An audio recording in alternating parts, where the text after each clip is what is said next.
چنانچہ جب مرغ نے بانگ دی تو موت کی خبر دینے والا قلعے کی فصیل پر چڑھا اور بلند آواز سے پکارا کہ میں اہل حجاز کے تاجر ابو رافع کی موت کی اطلاع دے رہا ہوں۔ اب میں اپنے ساتھیوں کے پاس پہنچا اور کہا بھاگ چلو، اللہ نے ابو رافع کو کیفر کردار تک پہنچا دیا ہے۔ چنانچہ میں نے نبی صلی اللہ علیہ وسلم کی خدمت میں حاضر ہوا اور آپ صلی اللہ علیہ وسلم سے یہ واقعہ بیان کیا تو آپ صلی اللہ علیہ وسلم نے فرمایا اپنا پاؤں پھیلاؤ۔ میں نے اپنا پاؤں پھیلایا۔ آپ صلی اللہ علیہ وسلم نے اس پر اپنا دست مبارک پھیرا اور ایسا لگا گویا کوئی تکلیف تھی ہی نہیں۔ یہ صحیح بخاری کی روایت ہے۔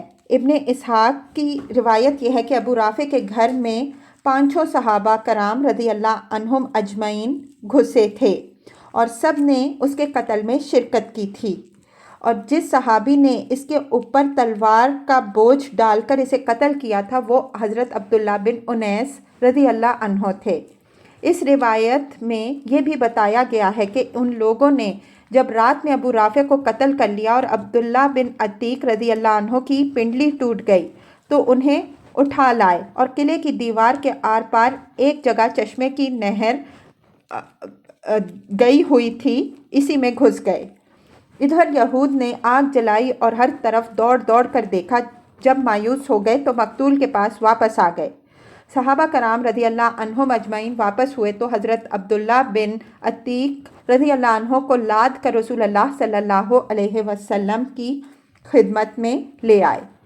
اس سریہ کی روانگی ذی قعدہ یا ذی الحجہ سن 5 ہجری میں زیر عمل آئی تھی۔ جب رسول اللہ صلی اللہ علیہ وسلم احزاب اور قریظہ کی جنگوں سے فارغ ہو گئے اور جنگی مجرمین سے نمٹ چکے تو ان قبائل اور اعراب کے خلاف تادیبی حملے شروع کیے جو امن و سلامتی کی راہ میں سنگ گراں بنے ہوئے تھے اور قوت قاہرہ کے بغیر پرسکون نہیں رہ سکتے تھے۔ ذیل میں اس سلسلے کے سرایہ اور غزوات کا اجمالی ذکر کیا جا رہا ہے۔